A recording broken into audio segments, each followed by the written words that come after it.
నువ్వు ఏ కంపెనీలో పని చేసినావు అంటే ఈ కంపెనీ. నాకు పైసలు బాగా రావాలంటే ఎట్లా చేయాలి? ఇప్పుడు అప్పుడు ఫైనాన్స్ మినిస్టర్ ఎట్లుండేది తెలుసా? ప్రతి దానికి పద్దులుండేది. ఇప్పుడు క్రాంతి, బక్క జడ్సన్, మీ కెమెరామెన్ ముగ్గురు ఒకసారి రిటైర్డ్ అయ్యారు. ఉమ్, నువ్వు ఎప్పుడు రిటైర్ అయినావు? నెల ముందు నువ్వు రిటైర్డ్ అయినావు. ఉమ్, నీ తర్వాత నేను రిటైర్, నా తర్వాత ఫస్ట్ నీకు ఇవ్వాలి పైసలు. అయ్యో జడ్సన్ నాకు దగ్గరని కేసీఆర్ నాకు పైసలు ఇవ్వలేడు. ఎందుకంటే సిస్టమ్ అలా తయారు చేసిండ్రు. ఈ సిస్టమ్ను మనం బ్రేక్ చేద్దాం సార్, బ్రేక్ చేస్తే మన ఫుల్ పైసలు వస్తాయి అన్నారు.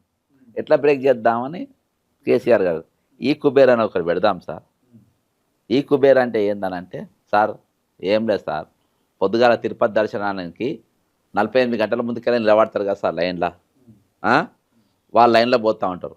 మనది విఐపి దర్శనం సార్, బ్రేక్ దర్శనం. డైరెక్ట్ వాళ్ళం కాదని వెళ్ళిపోతాము.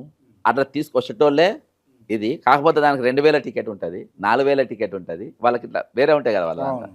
అయితే ఇట్లా మన కమిషన్లు వస్తాయి సార్, ఈ లైన్లో పోతే మన పైసలు రావు సార్ అని చెప్పి ఈ కుబేర్ అనేది పట్టుకొచ్చేది. నీకు ఫస్ట్ బిల్లు రావాలంటే 10%, 15%, 20% అట్లా ఖజానాను మొత్తం ఖాళీ చేయడం అనేది రెండోది. ఇప్పుడు 6 సంవత్సరాలు తప్పించకపోయింది రూల్స్కి వెళ్ళి. ఈ కుబేర్ అనేది తీసుకొచ్చి తెలంగాణ ఖజానాకి గండి కొట్టిపించిండు. ఈరోజు వరంగల్ సెంట్రల్ జైలు కుదబెట్టించి ఐడియా ఇచ్చింది ఈయననే.